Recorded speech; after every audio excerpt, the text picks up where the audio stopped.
उसने drill pipe की ओर मुश्किल से एक नजर डाली ही थी कि उसका पूरा चेहरा बदल गया। निक तुरंत झुककर बैठ गया। उसके चेहरे पर घबराहट साफ दिख रही थी। उसने कांपते हाथ से पाइप के साथ चल रही एक सीम को छुआ। जब उसने हाथ पीछे खींचा तो उसकी उंगलियां गीली ड्रिलिंग मड से सनी हुई थी। इससे पहले कि वो इसे समझ पाता, वेलहेड से और मड रिसना शुरू हो गया। सब लोग जम गए। जेसन, क्या तुम ये देख रहे हो? यहाँ कॉल आउट हो गया है, ये रुक नहीं रहा। हे जेसन, क्या तुम ये देख रहे हो? क्या वे तुम्हें कुछ करने को नहीं कह रहे? क्या वो सिर्फ लात मार रही है?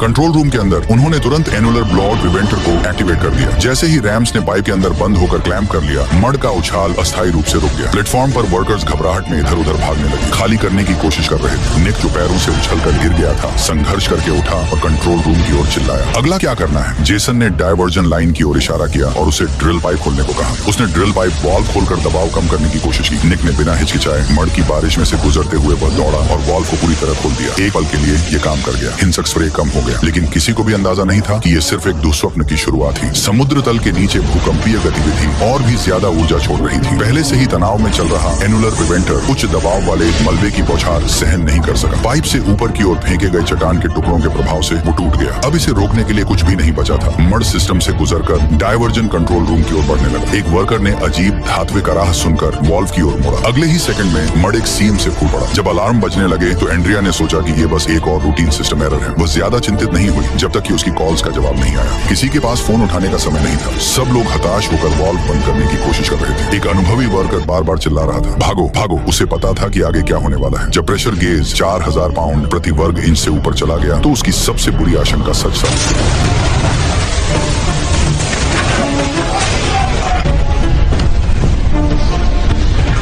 जेसन ने उन्हें दूसरा ब्लॉड प्रिवेंटर एक्टिवेट करने का आदेश दिया, लेकिन इस स्तर के दबाव में ये उन्हें सिर्फ थोड़ा समय ही खरीद सका था। निक और बाकी लोग जो फिर से उछाल कर पीछे धकेल दिए गए थे, उस छोटे से मौके का इस्तेमाल पीछे हटने के लिए कर लिया। अब जो भी समुद्र तल के नीचे हो रहा था वो पूरी तरह फट चुका था। भाग रहे क्रू को सबसे पहले समुद्र की छिपी हुई क्रोध का एहसास हुआ।